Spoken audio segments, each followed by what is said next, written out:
Hello and welcome. This is Debbie from acrylicpouring.com, and today I'm going to revisit a couple of projects which I've done in the past which have not worked out. If you look back at some of my previous videos, you'll find I have two projects that I attempted with primary colours. I did a spinning record pour and I did a tile, and both of them just didn't come out very good at all. And I was thinking, you know, primary colours, they're so bright, they're so cheerful, people really love them. What could be better than putting red, yellow and blue together with a bit of white? It's going to look fantastic. But neither of them did. They both dried very dark, very kind of purple, brown, just didn't look good at all. So I've been determined to crack this, and I've been working away like a Trojan. These are the four that I've just completed, and I think I'm happy. I think I've got it, and I'm going to show you how to do it. So this one here, this was the first one I did today. It looks pretty good. It's got some very distinct red, yellow and blue areas. There's a lot of lacing here. In the yellow area, oh goodness, I just put my finger in it. There we go. See, that's not what you should do when you're trying to point at things. Bugger. So this yellow area, I should have put the camera closer, not put my finger in it. You see the little veins here? These are like brown. So there was still some mixing in this one. Then I came to this one and the colours were very distinct. I got the red, the blue, the yellow, and I got a nice patch of green over here where the yellow and the blue had mixed. But I wasn't getting much in the way of any cells, and I'll explain that to you later. And so I torched it, and of course what happens is, because I had a white base, if you look closely, basically I've got lots and lots, thousands, millions of little cells in this one, but they're all white. So as I torched it, the white base tends to have come through, and it looks nice, but now there's not as much colour and there's a lot more white to it. So if you look at that one, it's more colourful. This one, which I torched, more white has come through, and so it's not so colourful. This one here, it's got a lot of red, as you can see. The red kind of dominated, but it's also got some nice blue areas. It's got some yellow and green up at the top just here, more blue, and some areas where the colours have all kind of rainbowed together. So it's got some areas like this and some cute cells. But again, not much in the way of any cells in this one. There's a few patches, a few interesting areas, but I've worked out that in order to get your primary colours, I really haven't been able to get cells. This was the last one I've done so far today. This was a dirty pour, and this one has got some really good colours. This is my favourite. It's got some nice yellow, some red, some blue, really vibrant greens just here, some green, another green patch just here, you know, distinct reds, blues, yellows, greens, little bits of purple, but no brown, you know. I'm confident that these are going to dry a lot brighter, a lot more colourful. And although I didn't have a lot of cells in this one, what I did do was just very quickly selectively torch in just a couple of areas here, over on the corner, just a little stripe here, just to add a little bit of interest to it. So I thought that you might like to see my success first of all, and now I'll show you how I've managed to do it. So I've got my primary colours. I've got a red, a cobalt blue, a chrome yellow and some white. And I'm going to do a flip cup. So I'm going to just add a base of white to the cup first of all. And now, normally when we pour our paints, we pour them from a great height. We allow all the paints to mix in the cup, and that's what creates the cells, or helps to create the cells. But if we mix all these primary colours together, it just makes mud, brown, dark purple, nothing very attractive. So what we need to do is actually layer the paints into the cup really carefully. So I'm going to put some paint right over on the side, some yellow, like this one. And now again, right over on the side, some blue. And again, carefully right over on the side, some red. And now you can see in the cup how they're distinct. They've not mixed. And we're going to continue to do that. So I'm going to add some white into the centre of each, but I'm putting the tip of my bottle really close to the paint so that I'm not disturbing anything too much, because I don't want my colours to mix. Oops, splattering white all over myself. Already ruined one dress today. So now I'm going to shift everything one step around. So the yellow is now going to go right in the middle of the blue. The blue is going to go in the middle of the red, and the red is going to go in the middle of the yellow. And now we'll add some more white, and again I'm adding it very gently because I want the colours to try and stay separate if possible. So you can see them, they do move around in the cup, but they don't mix. So again, now where I've got blue and yellow, I'm now going to start with blue in the same area. I'm putting that right in the middle. The red now goes in the middle here, and the yellow in the middle here. Okay, now another round of white. And of course, as we know, the red and the yellow together will make orange. The red and the blue together will make purple, and the yellow and the blue will make green, or at least that's what we hope, without any of it mixing together and actually making brown. So there we go, red.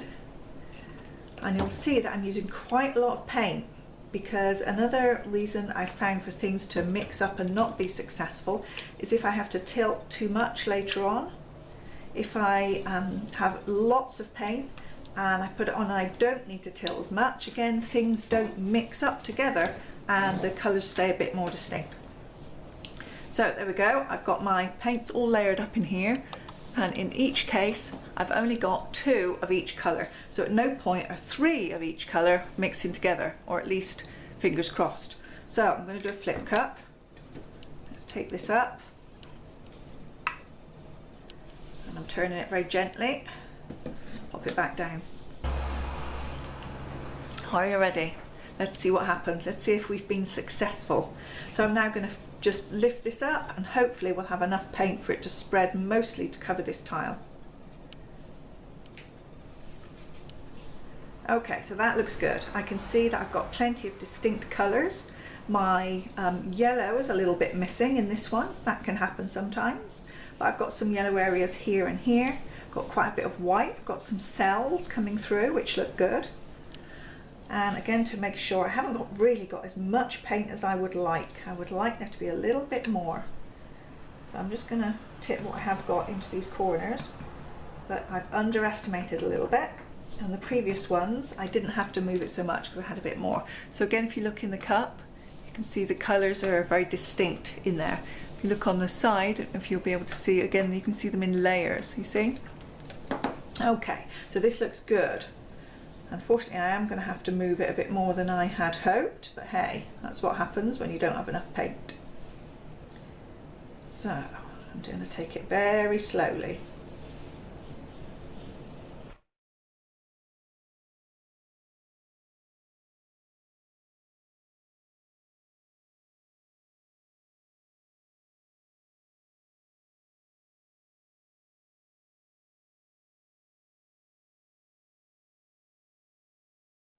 I like to give the edges a little dab. It somehow seems to help to encourage it to start flowing. And that's enough. Okay. Right, so as you can see, this one does actually have some quite nice cells, some quite large cells, but that doesn't always happen. And you have an area here where there isn't so much, you know, quite a thin area. But I think this actually looks quite wispy. If you had to create like a galaxy pour, you know, I think this area here where they're just lightly mixing in, it looks kind of wispy. I think it looks nice. However, I do need to just go around with my palette knife because I didn't go crazy with the tipping. So I have a few little areas on the edges and the corners. So let's just fill those in now while we wait for any more cells activity and things that might be doing its stuff for us to enjoy.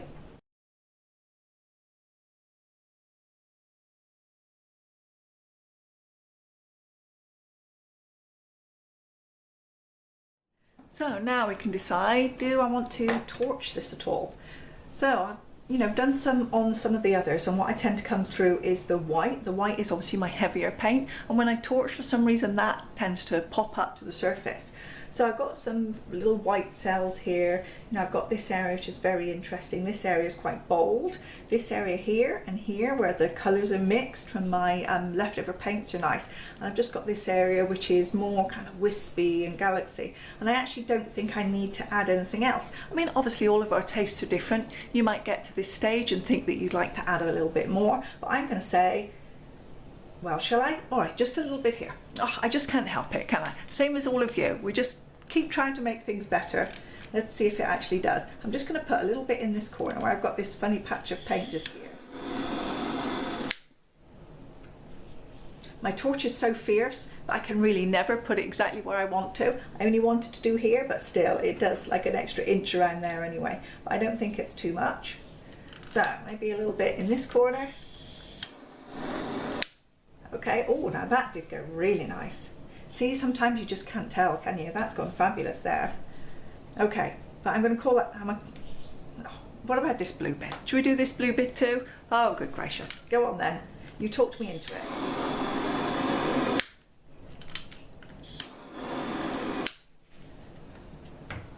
Okay, I think I'm happy.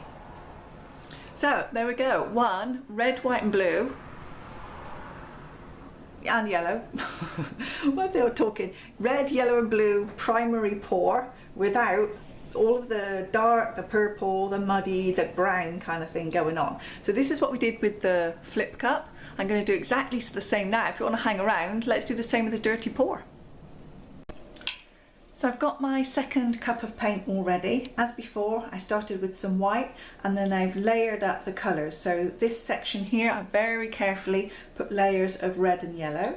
This one here, blue and yellow, and this one here, blue and red. So each has two colours. The blue and yellow will make orange, yellow and blue makes green, red and blue makes purple, but none of them have the three colours. So I'm hoping that it's going to be successful. This is the dirty pour that I did, my practice one, and I like it. I think it looks like the Northern Lights. It looks pretty good, but you know, every time we do something, it's different. So let's see what happens with this one. Instead of doing the flip cup, this is going to be the dirty pour. So let me zoom out just a little bit in case I have to move the tile a lot around. And then let's see. So before, what I did, I zigzagged the paint off in this direction. A little mark in the tile there. I think it'll be fine. I think what I will do is try and pour here. Whoa, I nearly lost the cup. I'm going to put the tile on a slight angle, try and pour, and basically have the paint come down without zigzagging it too much. So I've got quite a lot of paint and we will see what happens. Are you ready? Let's go with our primary colour, dirty pour.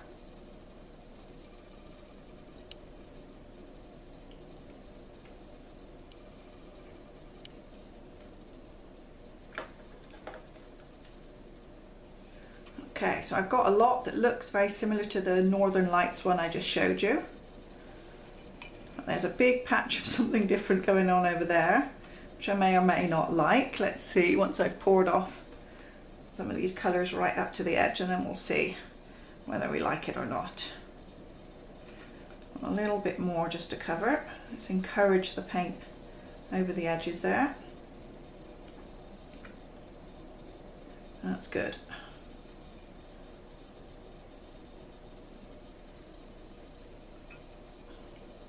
So now, what do I think about my composition? I'm finding this red patch is a little bit overpowering, but it does look as though it's going to have some cells come through. So let's just pop it down anyway. If I can get a cloth, give my hands a little wipe up, and then I'm just going to let that sit for a minute and just see what happens, rather than go straight ahead and get rid of that patch, just in case some interesting cells are going to pop up through. Clean up a little bit of my table too while I'm at it. I managed to get paint all over the place. Oh look, it's right up my arms and everywhere. Are you like this when you paint? I did try originally painting with gloves, but I just found it was kind of clumsy and the paint actually ran down inside my gloves, and it was no better anyway. But I took out paint everywhere. Okay, so this bit I'm really liking. I'm really liking it. Very similar to this kind of effect I had before that I really like. It's got a bit more white in it this time, so it's kind of, you know, floaty and ethereal. This red's still a bit overpowering. So I've got a new torch. Let's move these paints out of the way a little bit. Camera shut off, but I heard it that time, so that was good. So I was just telling you about this torch. My main torch is a bit fierce and I can't torch details because it torches the whole thing. So I've got one of these. It's like a barbecue lighter. I'm going to give it a try. Okay, and I should maybe be able to just torch smaller areas and see what happens. Okay, so this red isn't really doing very much when I torch it. So I think what I am going to do is try and move some of it off because it's a bit overpowering. Ooh. So if I pick it up, I'm just going to pour it a little bit more. I don't mind these edges, these stripes becoming a bit kind of jagged and things. You know, I know a lot of people prefer their paintings to be completely smooth and that you don't move them very much, but I actually don't mind. I think there's room in the painting world for us all to enjoy different things, and I'm liking that better. These are spreading out, they're becoming softer and finer, and a lot of that overtaking red there is disappearing away. So, am I happy? This is still a bit overpowering, so I'm still going to tilt it a little bit more. Plus, the more I tilt it, the more paint will run off and the quicker my tile will dry. Because what I do find is with the tiles, obviously they're not absorbent and there's no airflow underneath, so they do take a very, very long time to dry sometimes. 3 or 4 days until they're dry, and sometimes more than a week until I feel that I'm confident to put any varnish on, and then another week to varnish. So although I'm making this video now, by the time the tile is all dried and varnished and I'm actually adding the finished pictures, it's probably 10 days since I've been allowing the tile to dry so that I can varnish it and then show you the picture of the end result. So I'm just touching up a little bit around the corners, but actually because I've tilted it so much, everything is pretty much covered anyway, so I'm just doing a quick double check. I think there's a little bit of the green runoff that I can add in this corner just here, just a tiny bit. Okay. And it's done. So now, shall I give it another torch? Let's try again with my barbecue lighter. See what happens. And now I can definitely torch in much finer areas than I can with my main one. So I can now just pick out individual areas that I would like to add a bit of interest and detail to, which is nice. So it's nice to have extra tools in your portfolio, so if we want to create a slightly different result. So I've got a little line there. Let's try and do a little one up here a little bit. Maybe just a little bit in this section to balance it out. And when I do this with the dirty pour, and I tend to get much smaller cells anyway, so I think that looks nice. The interest here wasn't really to get the cells, it was to complete the primary colours, so the red, yellow and blue, without getting the whole kind of dark brown, dark purpley mess that I had before. And again, this has been successful. You can see you've got the blue, the yellow, the green, red here. I don't seem to see much purple. Got a nice patch of orange just falling off the edge. So again, I think in terms of our experiment, it's been successful. I've created another painting with primary colours without making that whole mess that I had before. So I'm going to wait for these to dry, give them a varnish, and I'll add the pictures on if you hang on, and you'll get to see them in the end. Thanks very much again for watching. I think they make a really nice set. So I think I've been successful this time in my painting with primary colours. This one here, definitely my favourite. I think what I really like about this one is the white. For some reason the white here and these little speckles just here, for me this looks almost kind of galaxy-like. It looks kind of dreamy, and the way the colours are spread and this nice yellow area, this is definitely my favourite. Anyway, I'm really delighted. I think I've mastered it. So remember, if you want to keep your colours separate, put them very carefully and think about how they're going to mix in the cup. So as usual, thank you very much for following along with my video. It's been a delight to see you here on my channel for acrylic pouring, and I look forward to seeing you again soon. Don't forget to subscribe.